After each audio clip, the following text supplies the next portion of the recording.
Hey, I'm sitting by downtown San Leandro, sitting by East 14th, so I hope the noise of the traffic's not too much, but I'm just on a bit of a walk. Oh, and of course the people that live outside. And I wanted to talk a little bit because I put something on Facebook and a friend questioned me about it personally.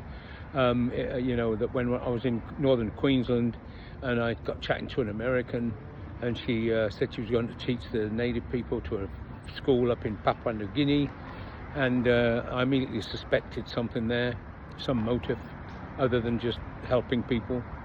And turns out I asked her if she belonged to a religious group, and she said yes. And unfortunately, I just wasn't interested in talking to her anymore. I did say something along the lines of that. I think they've had enough Christianity and Jesus in the former colonial world and the indigenous peoples by now, don't you? Anyway, so a friend contacted me and said, well, I have a this is a Christian.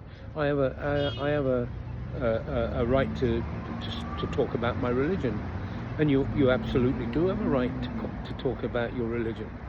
But when you go into a situation like that, you have other advantages, and you can talk about their religion. You don't want to be there and just talk them. You want to convince them that your religion is correct, alongside with the political messages, which is always almost one of capitalism and the Western world's role in it. And so, yes, you have the right to do that, but they have a belief system too.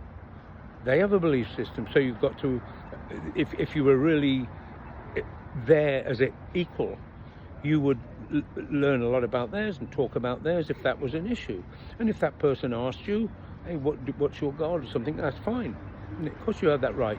You have that right, and they have that right. But it's like a friend said to me after the Charlie Hebdo killing, they have a right to free speech. Well, they do, but there's consequences for free speech, and you have to decide when and where to use it. So the thing is that there was that. And so he said, well, what did you tell your son? We got onto that because I said, look, obviously children, the first brainwashing is about religion, and it's in the family. I mean, people don't think they're brainwashing. They think, well, they're passing down the word of the creator. That's their view. And when somebody says to me about say the tribal religions, well, I don't believe a rain dance can bring rain. Well, I don't believe a rain dance can bring rain either. And Native Americans today probably don't believe that either. It's a cultural link that they want to maintain. I don't believe praying brings anybody either. Anybody's listening. I don't believe prayer works at all. If it worked, there'd be no poor people, no starving people, right? So the question is what are your interests? And so they asked me about me with my son, and I was years and years ago, but obviously. But I mean, I remember saying to him, look, I don't believe that there's a creator, a being that created us, certainly not after their image. And I don't believe that, but there are a lot of people that do, and they believe there's this God. Now, some of them, even there's different religions that have different ways to God. Some will say, well, it's the same God.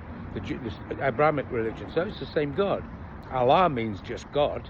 And people go nuts about the term because of the Islamophobia. So I told him, there's lots of people that believe that, but some of them there's a different path to God, even if it's the same God. And my view is, son, read, find out, go out in the world, and there's some of them and lots of them. And if you want to become religious or join a religion, then do it. That's all my answer could be. Look, I got my beard fluffed there. Anyway, it's a cool day. I do have some coverage for my head, but I didn't like how I looked. Very, very vain. Anyway, all right, take it easy.